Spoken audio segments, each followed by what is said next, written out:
see, I just took this pan out of the freezer. This is totally frozen.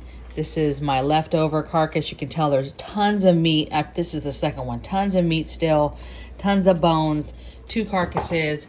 I'm gonna add some water and we're gonna get this going so that we can preserve some stock / broth. Let's get it popping. So we just checking on our broth. It's starting to warm up. I was able to push these down, push the carcasses down a little bit, right? They're gonna keep working down as it cooks, you guys. I just have this on low and slow, and I'm just gonna let this go all day.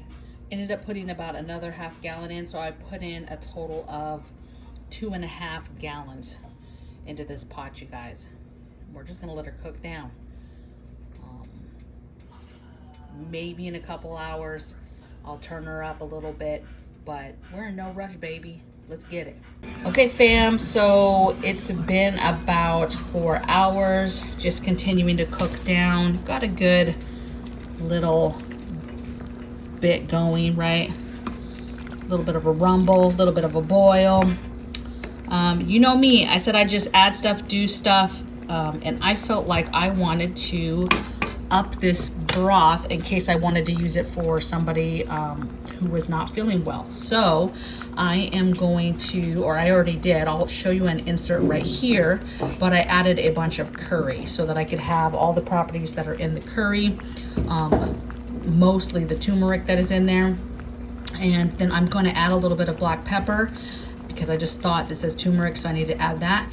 And so I can give my broth a little boost.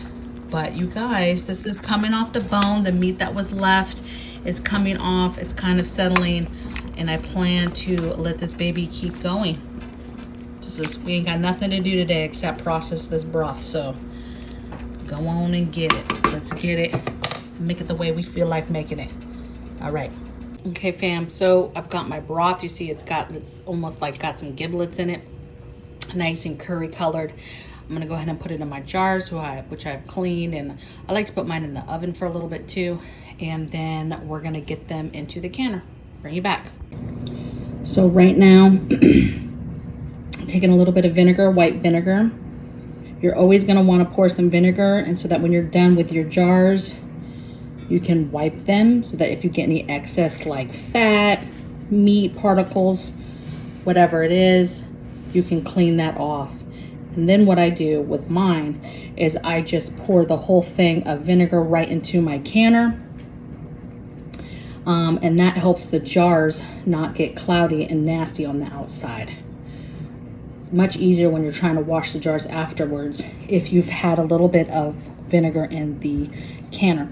So now that I've got these filled up, and what I didn't mention before in the other part of the video is that I did strain obviously the broth, put it in the jars. I've got my canner coming up to temperature, or just coming up to warm, remember, because warm jars put warm food in and then into a warm canner. Okay, same thing, cold food in cold jars and cold canner. Okay, so then once we get it in, we're going to wait for our canner to come up to pressure, basically get that steady steam. Once I get steady steam, I'm going to wait 10 minutes, and then once I got that 10 minutes going, then I can go ahead and set my canner and start bringing it up to the actual pressure that is needed to pressure can this broth. Okay, so I'll bring you back during that process. All right, you guys, it's kind of noisy, but my little air thing has been going for 10 minutes. So I have a T-fall. It's a little bit different. It has a 1, 2, 3 setting. 2 is my 10 pressures, pound per pressure. And so I'm just going to switch this to 2. And then I'm gonna wait for my dial to go up to 2. Now, once it hits 2, then I'm going to time that for 10 minutes, or I'm gonna turn it down to medium heat, and I'm going to time it for 10 minutes once it kind of is holding. It has a holding pattern, right?